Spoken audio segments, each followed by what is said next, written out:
James over here got some ADHD problems, bro. Cool. You ready to do this? I'm ready.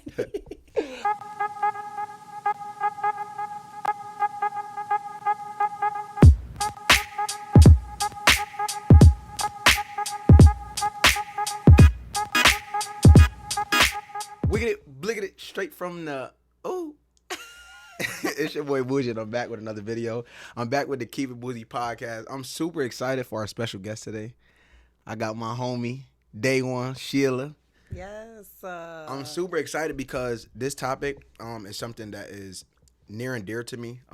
Seeing as though, as you guys know, I have daughters. And this might be a special thing for them growing up. So the topic for today is talking about being a female athlete. Yes. For y'all don't know, this girl is a baller. Well, she used to be. She probably don't got it. I don't. Them shoes still lace up, bro. Okay. Oh, so she still got it. So I still can hoop. Don't play it. So just tell them a little bit about your basketball journey or just being an athlete in general. So a little bit about my journey. I can definitely say this. Like, my dad was a big influence on it, and so was my mom. Mm-hmm. They both played college ball.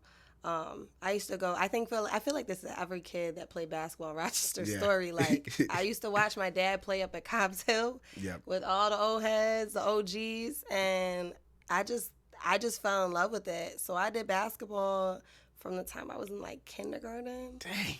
All the way up until I didn't even know you hooped that early in life. Well, my mom coached me. That's the crazy part about it. My mom coached me. She coached my brothers, and from there, I just kind of got passed along to some really good coaches. Can't lie there. I also danced for some years, which helped with like a lot of my skill development. Mobility. And the ability, like my hand-eye coordination, different things like that. Facts.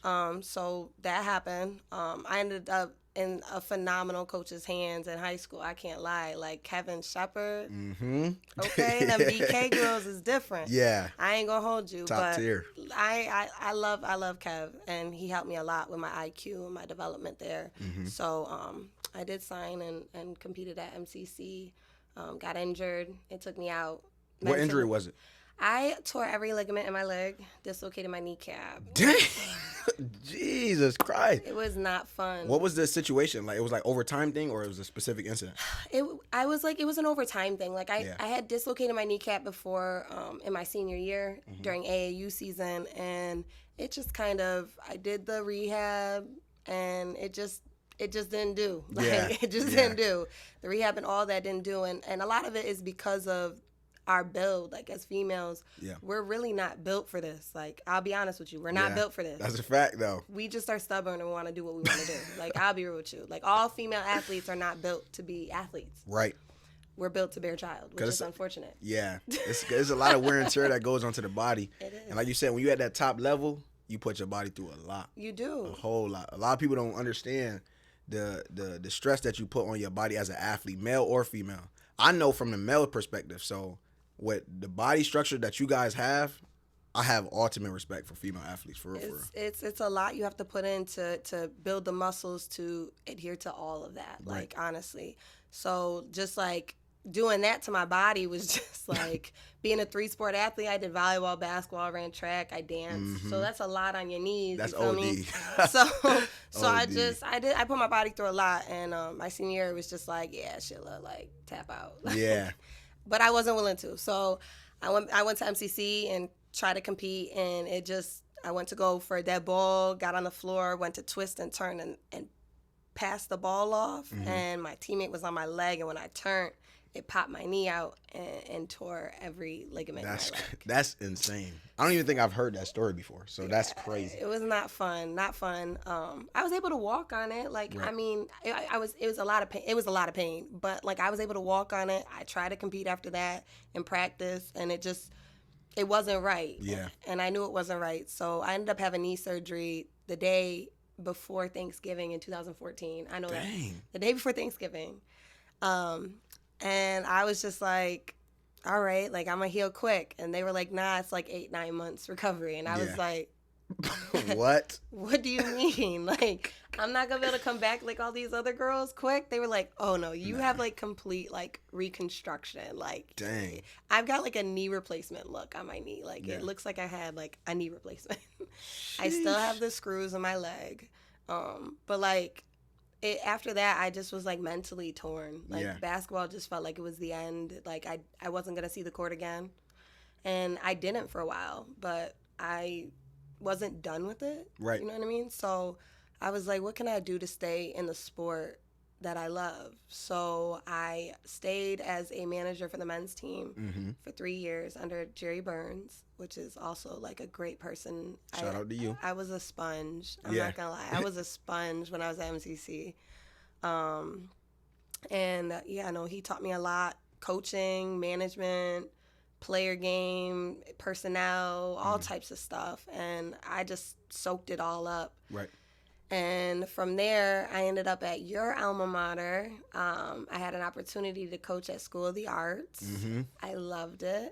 Soda. Come on, baby. Class of 2016. Y'all know what it is. Soda kids are special individuals. I'm not going to lie to you there. I enjoyed coaching those girls and still have some connections with a bunch of them. Right.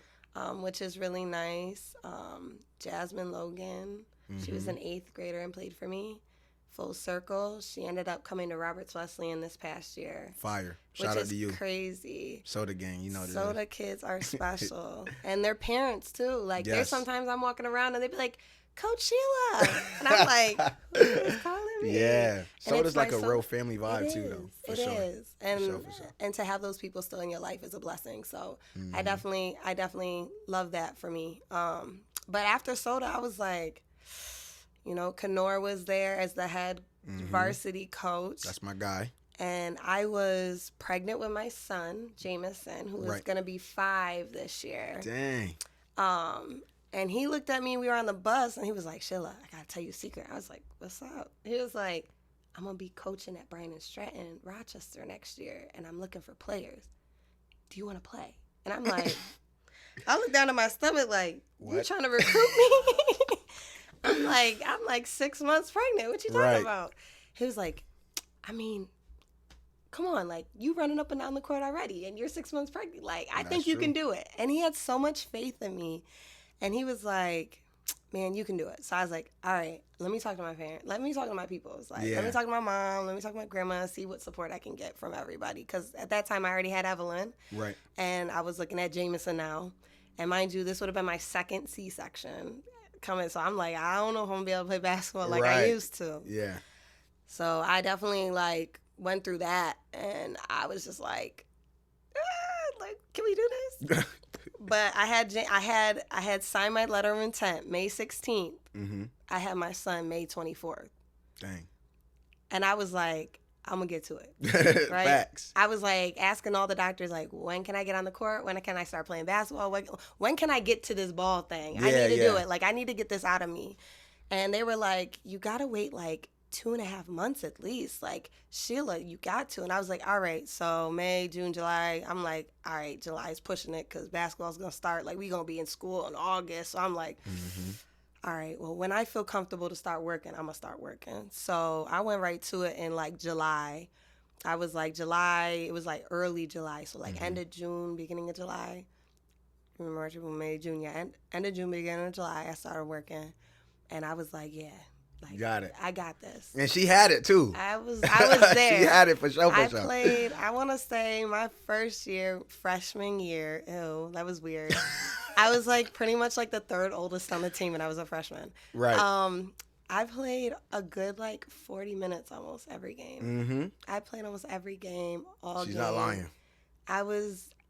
Shout out to Dorian Sharp, like shout out to Khadijah, KD. Oh yeah, KD for sure. Come on now, like shout out to the girls that really had me out here looking. My Joy Adams, like come on now, like I had a squad behind me. Like the floor looked fire with us on the floor. Snowflake. KD came from Mohawk. KD was at Mohawk. Mohawk, facts. And yeah, she was at Mohawk. She was a dog, yo. She was a dog. What? She was like, a dog. Dorian was a dog. Like. We used to say it all the time. There ain't no 14 without 15. There ain't no 15 without 14. Like, we used to be on the floor all the time. Like, I had this connection with Dorian on the court. Like that was a big? Yeah.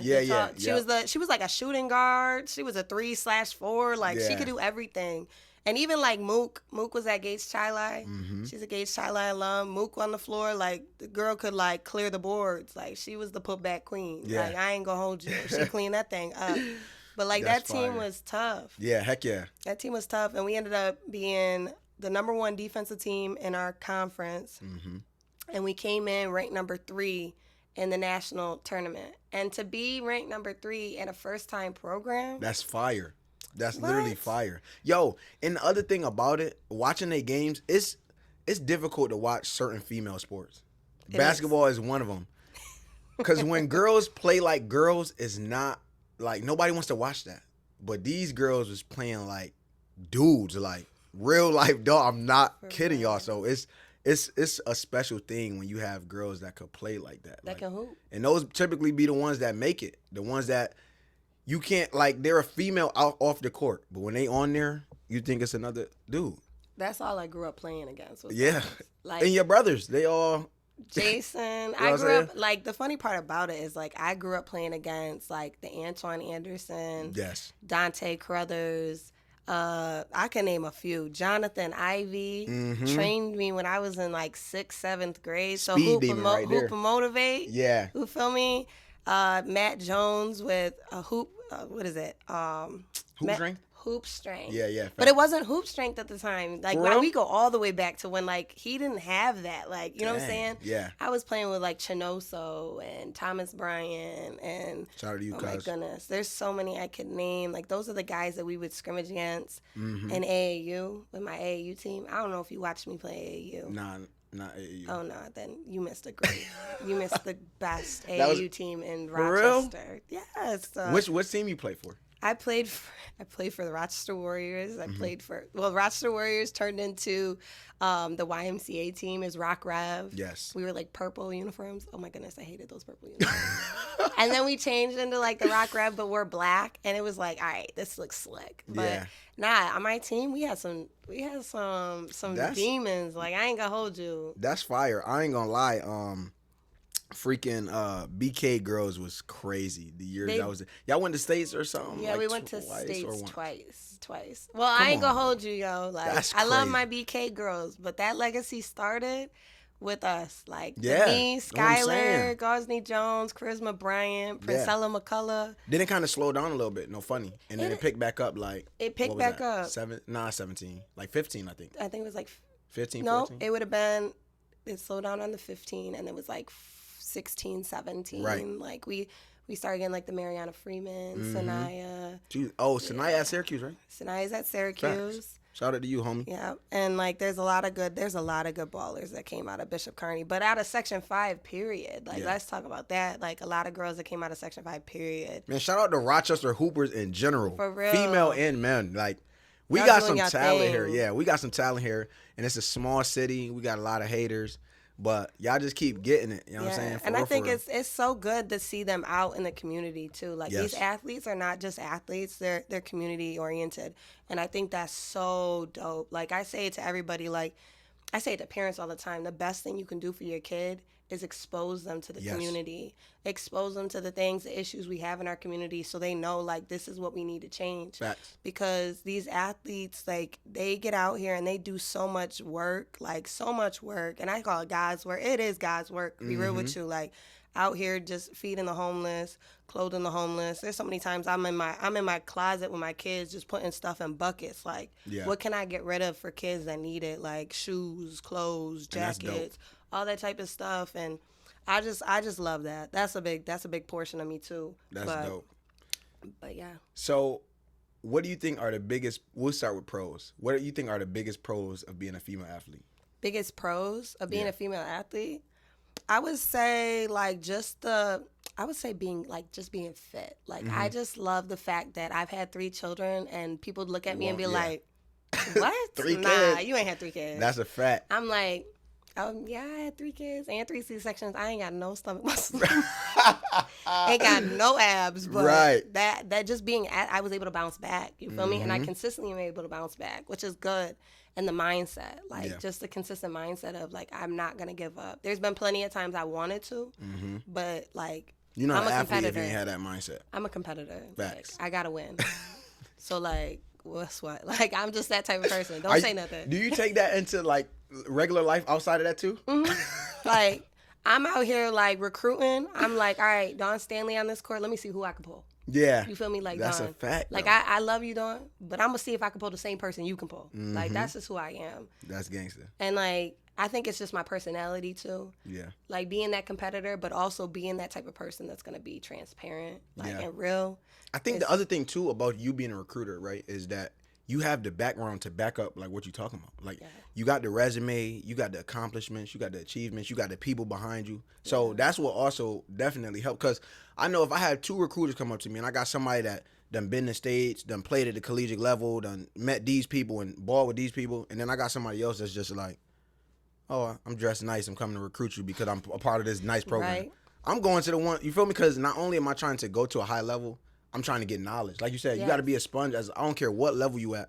You always got to be a sponge to knowledge. So you want to be surrounded. That's also another like benefit of being an athlete. Like Facts. You're coachable. Like an athlete that's coachable in the in the long run, you're gonna be a person that's more employable. Right. You know what I'm saying? And a lot of jobs will tell you, like, and employers will tell you, like, we love athletes because they're team oriented.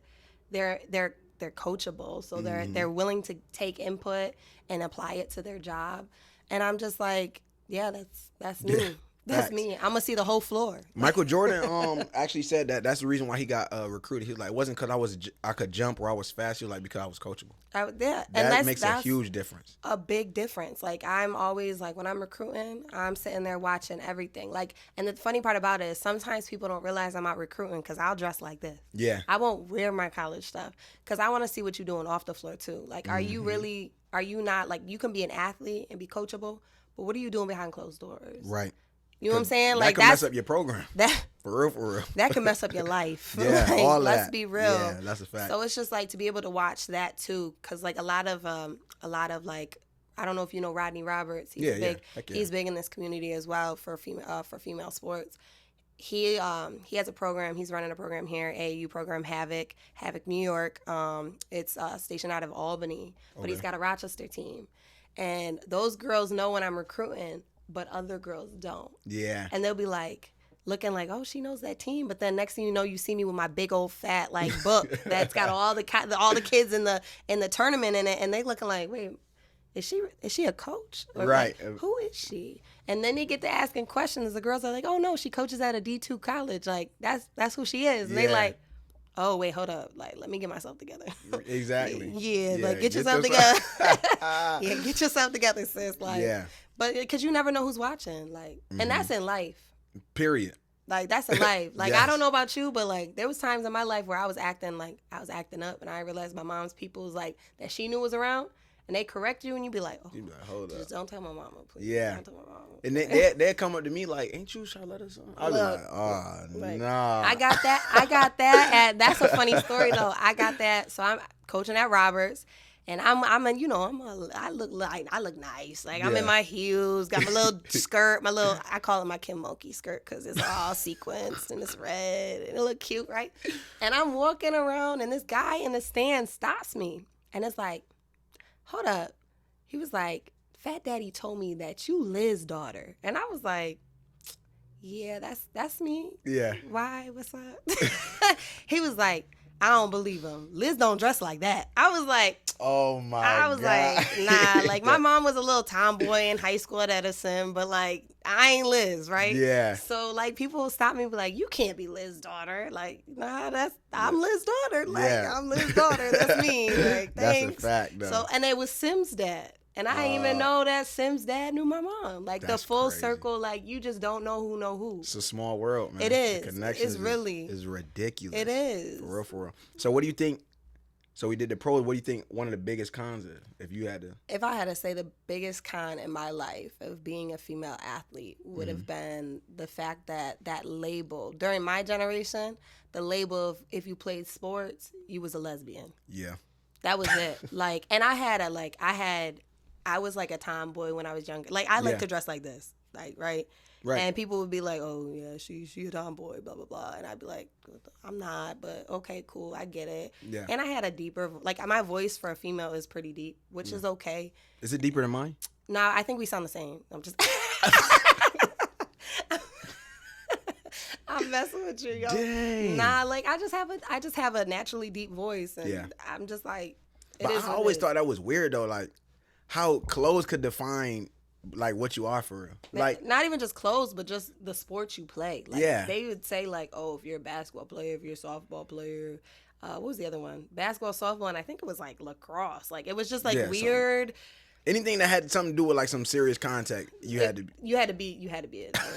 Like it was just, that's just what it was. And it was just like, to label somebody like that was just hard, because then you became insecure. Like I became very insecure in high school. Yeah. And I feel like a lot of girls do in high school, because you're just kind of like, I still don't know who I am. You know what I'm saying? And you already labeling me, and that's hard. So like for the kids that are in this generation now, like, I don't see that going on as much. Yeah. Like I don't see it or hear it going on as much. Because it's so normalized now that it's just like whatever. Something I did hear though, and I was like furious, is actually when Deja went to the draft, and one of the not a recruiter, he was like he was some type of guy, but he was like talking, doing the interview or something, and he said something stupid like, I'm just confused how Deja was the only one that showed up in a suit and all the other girls wore a dress.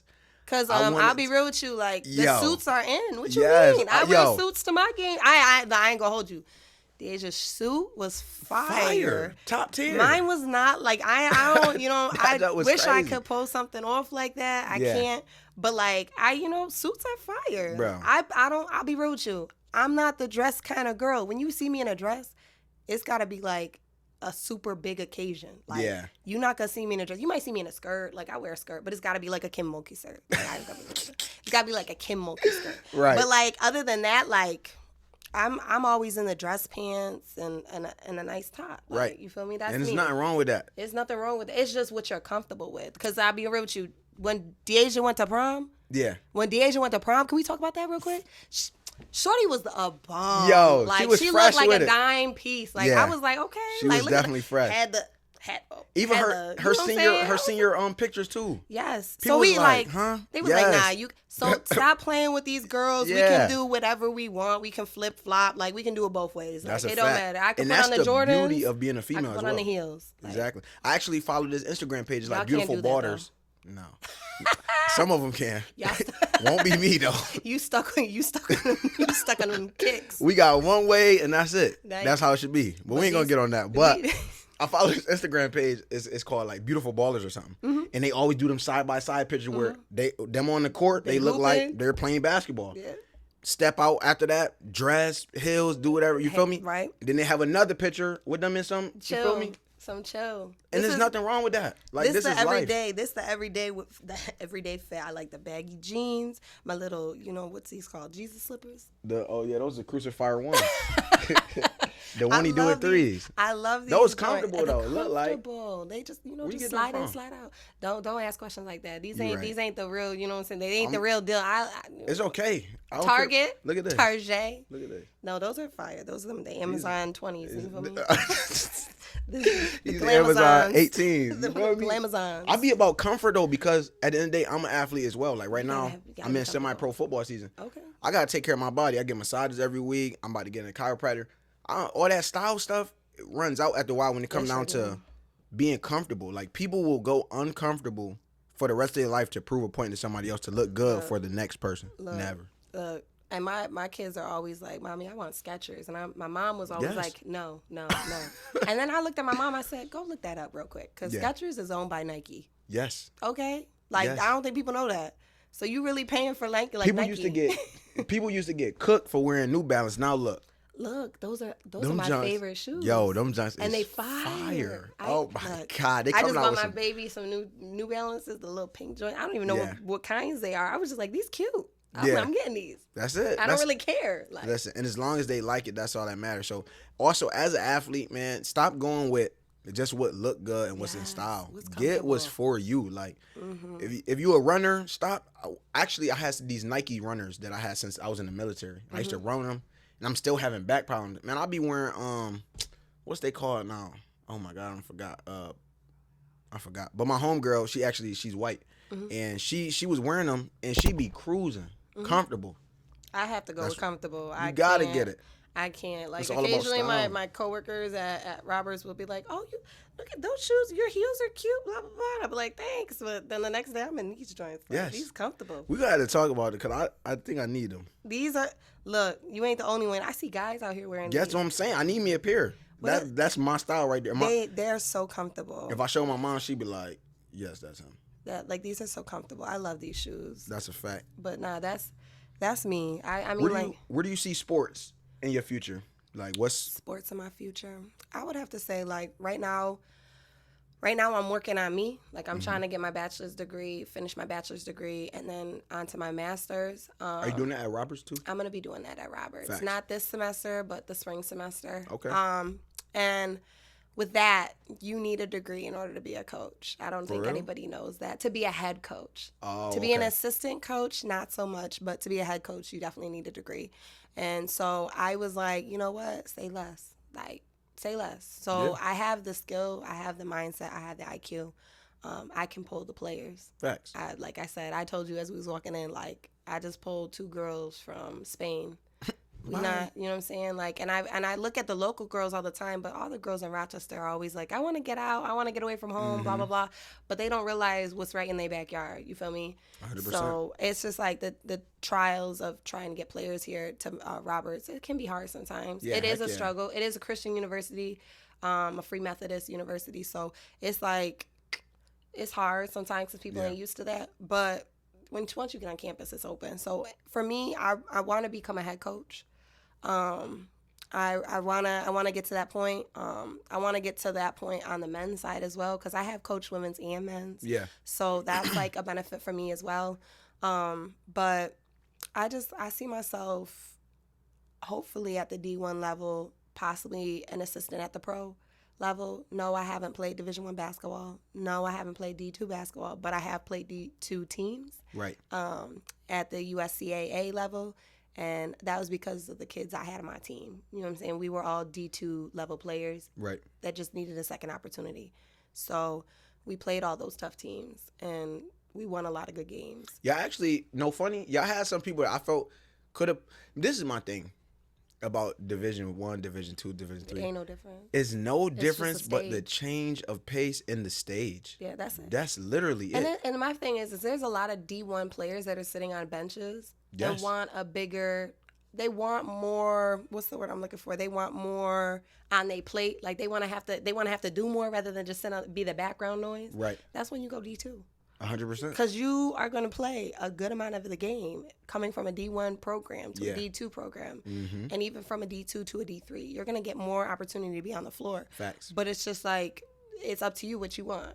You know what I'm saying? I'll sit on a bench for a D1 team if it's like LSU, Yeah, South something Carolina. crazy. I'll sit on a bench for that. Yeah. But if I'm like sitting on a bench for like, you know, I don't know, like a smaller Division I school and I'm just sitting on the bench, I'd rather go D2 and actually be able to experience the gameplay, you know, and get that experience. Because then I could go back to the D. I don't know about you. I could go back D1, hop on that portal and go back D1. Because this year, what was it, like 92 athletes that were signed D1 this year coming from D2. See? Like, and it's the thing about it, though, is like coaches nowadays are looking at that portal as an opportunity to pull seasoned players. Yeah. Like, I hate to say it like that, but like they're looking at it like, yo, like I can get this girl that's played 2 years of Division II basketball or D3 or whatever, D1, and I could pull her compared to this incoming freshman out of high school who's never played college basketball, has never experienced this. That's crazy. And that doesn't understand like who she is yet. I can pull this girl over here and be like, oh shit, come on, like you gonna see the floor. Like That's I know a that fact. I know you can, you know what I'm saying? Especially if you dominating. Like people don't understand recruiters are gonna see what they see at the end of the day. People how do you expect to go to the next level out of D1, which is the pros or overseas, whatever you choose, if you're not playing? Yeah. Just because you think you gonna put in, what's your highlight tape gonna be? You sitting on the bench cheering on? Being the biggest cheerleader can get you real far. I ain't gonna hold you though. Come on, though. It's like, bruh, you gotta get one on of that. those. You gotta get on that floor. You know what I mean? So, need like that you said, experience. if you're not playing there, drop down. Yeah. Go ahead and dominate, and they're gonna be like, okay, yeah. So a lot of the D1 players that aren't playing are going to like smaller D1s. Right. So they can see the floor. But I mean, like, it's good for them. But like, I want to say I had a conversation with Rosa Graham, who went to Monmouth, and she was like, I don't think people realize, like, yo, like, it doesn't matter which division you go to. It's the experience and the education factor. Come on now. Because, like, when you leave out of this school, like, she was like, I kind of almost wish I went D2. Like, I was like, really? Like, that's crazy, because I ain't gonna hold you. That girl was in that gym at Bishop Kearney every morning with her dad. And it was just like, wow, like, the work ethic. And I mean, I was there too. I ain't gonna hold you. I wasn't working out, but...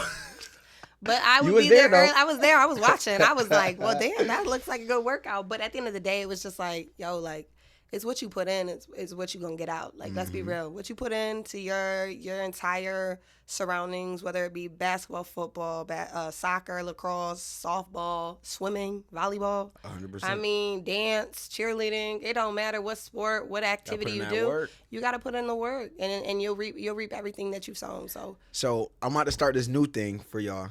Is like pretty much I'm going to ask you a specific question. You're going to give me my review on it, and that's how we're going to end it. All right, cool. Okay. So it's going to be anything within the topic of what we were talking about. So obviously sports. So the biggest thing that's blowing my mind when I think of sports, how do you feel about Bronny James? I think that he needs to go to a different university. Okay. I think he needs to create his own name and not be titled LeBron James' son. And I think that if he makes it for himself, he'll be a phenomenal athlete. So what you think about this foolishness about him going to the declaring to be in the draft and all of that stuff? I think that he needs more experience at the college level. Yeah. That's my reality of it. I think that with him having his, his medical issues, I think that he needs to take that this year, upcoming year, to really like focus on his basketball career. He averaged 3 points this year. Yeah, I mean, like I didn't want to put him out there like that, but like, you feel me? That. Like he really wasn't. What was he doing? Buddy literally is talking about going to the draft, averaging 3 points because your dad is LeBron James. But that's crazy to me. And I'll be honest with you, people would follow that. Right. That's sad though. That's like. I mean, that ruins the game though. If I was Kobe Bryant's daughter, I'd do the same thing. But she was a beast though. I mean, Gianna was a beast. Yeah, I'll be honest with you, her name will always forever go down in history. So. Yeah, she was. And shout out to my girl Angel Reese, because that's my dog. Hey, I love Angel Reese and my girl from Rochester, New York, Deasia Fair. That's a fact. You put on for us, and I appreciate that, because not a lot of girls get to see their dreams come true, especially being an inner city kid. So that's a whole fact. So shout out to you, sis. And we're gonna be definitely visiting. Like you said, definitely put Rochester on the map with women's basketball. They said this was like the most viewed WNBA draft in college season in history. And let's put this, it was in history as far as men's and women's. Yes. Let's put that way. Like, I just want to say men's and women's, as we talk about how sometimes women's sports can be boring to watch. Yes. It wasn't boring this year. This was a dog year, It was. Like, it was so, like, it could go any way. Listen, Camilla, Angel... Flage. Yeah, oh yeah. Like Deasia, Caitlin Clark. Like, oh what? My God. Like, I didn't even know she could have did another year in college. Yeah, no, she could have. That's scary to think about. Like her record would have never been touched. Yeah, that man. Like never. Thank you for leaving space for somebody to do greater things. Cause for real. If you'd have did another year, that'd have been impossible. Cause I ain't gonna lie to you, you got some good people coming up. I ain't gonna hold you. Like, I'm excited for women's basketball. I'm excited for college sports. The freshman from South Carolina. What's her name? I'm talking about the young girl. Yeah, she's a beast. She gonna be. Her and Juju? Yes. Oh, yeah. Oh, my God. Okay, Juju. She's South Carolina, too, right? No, Juju's not at South Carolina. She's USC. USC. That's what I'm thinking about. USC. Oh, my God. Tough. Like, I'm excited. Like, today I came in with my WNBA shirt because you got to rep. You got it all. And I have a lot of college shirts now, too. Yeah. Just so you gotta support them in order to help the cause. And time out real quick. Not to put this out there, but Brittany Griner's, her court jump. Yes, I watched that this morning. It was crazy. That thing, like, touches your heart, like, to hear her story of, like, how she grew up. I've been aggressive lately, so maybe I need to go watch it to soften me. Yeah, like it's something special. It's something special. So. I was seeing that it was something about it was coming out, like a story, and she was like, they was interviewing her and getting her. I watched it this morning, and it's definitely a watch. Because I ain't gonna hold you, like, you don't realize that there's so many people that have been, like, that are over in different countries captive right now. And for her to be the one that got home, she's like, I feel like she was like any U.S. citizen that comes home it's a celebration for us, honestly. That sounds scary a little bit. But it is. It is. But it's reality. And she's real about it. And so now she's got a campaign, like, that she's working on, too, which is tough. Like, she realizes, like, it could have not have been her. You know what I'm saying? She could still be over there. And I think that being humble, you know, and showing grace to herself a little bit more will always, like, it will always show through. So just to end on that topic, I love Brittany Griner. That's my dog, too. I love watching her. Beast mode right there. For real. For real. But definitely appreciate you guys for tuning in. Make sure you subscribe to the channel. We got so much going on here at the Keep It Buji podcast. I got episodes on top of episodes. Just in the vote. This is another one. We're going to figure out when she want to. I'll let her pick her release date. It's any Sunday. Okay. I'll let her, you know, do that. And because this one going to touch some people for sure. Like this one of them ones that I know people going to like tune into. Because so many people want to be athletes, especially women, and they down themselves about it. It's like, never I'm a female, yourself. I'm not gonna. Yeah. So never question yourself. Always be confident and hold your head high. That's a fact. So I'm gonna catch y'all in the next episode, and yeah. Keep it bougie. There you go.